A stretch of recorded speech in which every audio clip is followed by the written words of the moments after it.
Assalamualaikum warahmatullahi wabarakatuh. Perkenalkan, nama saya Dasrul Amri, NIM 2361101024, mahasiswa angkatan 16, kampus Pelita Indonesia, mata kuliah statistik. Ini merupakan tugas akhir dari mata kuliah statistik.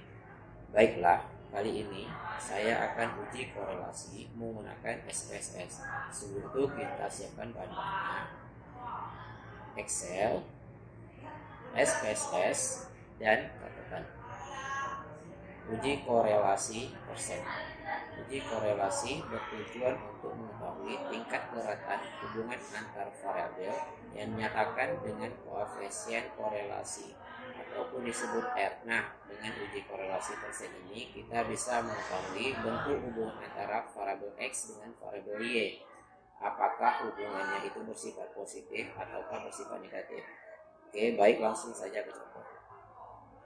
Di sini sudah saya siapkan seperti biasa. Contoh yang seperti biasa kita gunakan yaitu dua variabel yang terdiri dari 60 responden, yaitu variabel religiositas dan agresivitas. Untuk uji korelasinya, kita kopikan seluruh variabel ini seperti biasa 60 responden. Kemudian kita pastikan ke SPSS. Kemudian kita ke variable view. Untuk var 001 ataupun baris pertama kita rubah menjadi X. Kemudian untuk kolom yang kedua kita rubah menjadi Y. Maksudnya adalah variabel X dan variabel Y. Kemudian di sini kita beri nama di kolom pertama religiositas. Kemudian di kolom yang kedua kita beri nama agresivitas. Dan jangan lupa di sini depannya kita nolkan saja ya. Baik, kemudian kembali ke data view. Nah, untuk uji korelasi caranya klik analyze, kemudian correlate di varian. Pindahkan kedua variabel ini ke sebelah kanan. Ctrl A, klik OK, langsung ke sebelah kanan kedua-duanya. Kemudian pastikan correlation coefficient percent itu terchecklist yang ada di sini. Kemudian kita klik OK. Nah, setelah itu akan muncullah tabel hasil korelasi antara variabel X dengan variabel Y. Dari sini kita bisa tahu untuk hubungan apakah hubungannya itu berbentuk positif ataupun hubungannya itu berbentuk negatif. Sebelum penjelasan lebih lanjut, kita buka kembali catatan kita. Nah, sekarang kita ke dasar pengambilan keputusan. Jika nilai signifikasi kurang dari 0,05, maka berkorelasi ataupun ada hubungan. Jika nilai signifikan lebih dari 0,05, maka tidak berkorelasi atau tidak ada hubungan. Nah, sekarang kita lihat nilai signifikasi dari hasil uji analisis kita menggunakan SPSS. Kita perhatikan di baris kedua ini, yaitu signifikansi total.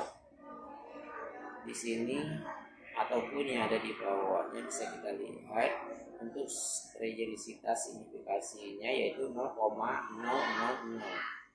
Untuk agresivitas signifikasinya 0,000 juga. Nah, dari sini kita bisa tahu bahwa kedua variabel ini memiliki hubungan atau bisa kita katakan berkorelasi. Dari tabel ini kita bisa mengetahui bahwa percent correlation ataupun nilai korelasinya untuk variabel religiositas kita adalah 0,451. Untuk agresivitas pun 0,451. Tapi coba kita perhatikan tanda minus di depannya. Itu menandakan bahwa bentuk hubungan antara kedua variabel ini adalah negatif. Seandainya tidak ada tanda minus di depan nilai korelasi ini, itu berarti bentuk hubungannya adalah positif.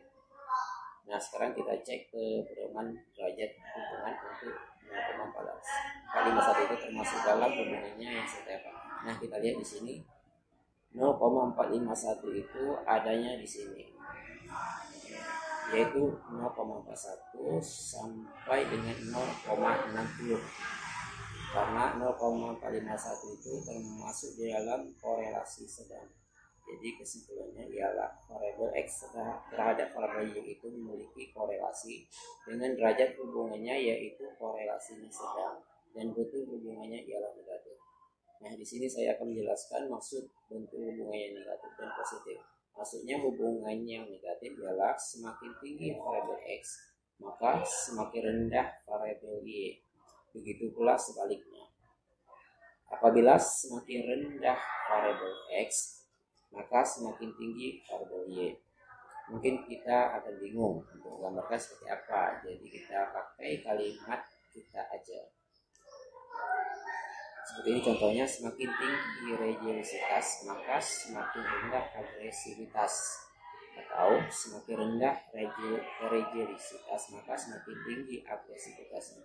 Kalau misalnya bentuk hubungannya ya positif seperti apa? Nah, bentuk hubungan positif itu sudah dijelaskan tadi bahwa nilai R-nya itu tidak ada tanda minus di depan. Contohnya ya, kalimat menggunakan variabel lain misalnya seperti ini. Bentuk hubungan positif itu semakin tinggi motivasi maka semakin tinggi pula kinerjanya, atau semakin rendah motivasi maka semakin rendah pula kinerjanya.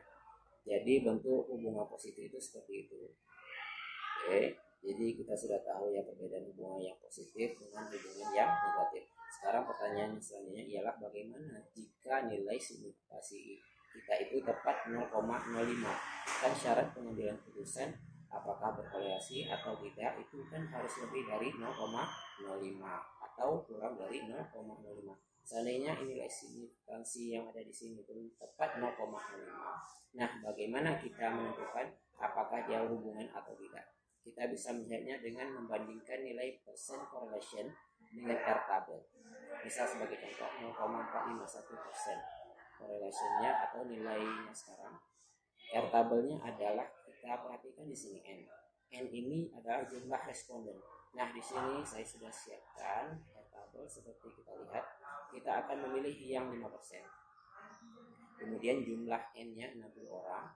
Otomatis ada di sini 0,0254. Kita kembali ke SPSS untuk kita sudah tahu R tabel untuk 60 responden berapa, yaitu 0,254. Sekarang kita bandingkan dengan nilai korelasi. Sebagai contoh tadi adalah 0,451. Nah, 0,451 ini kan lebih dari 0,254. Otomatis ada hubungan korelasi. Demikian.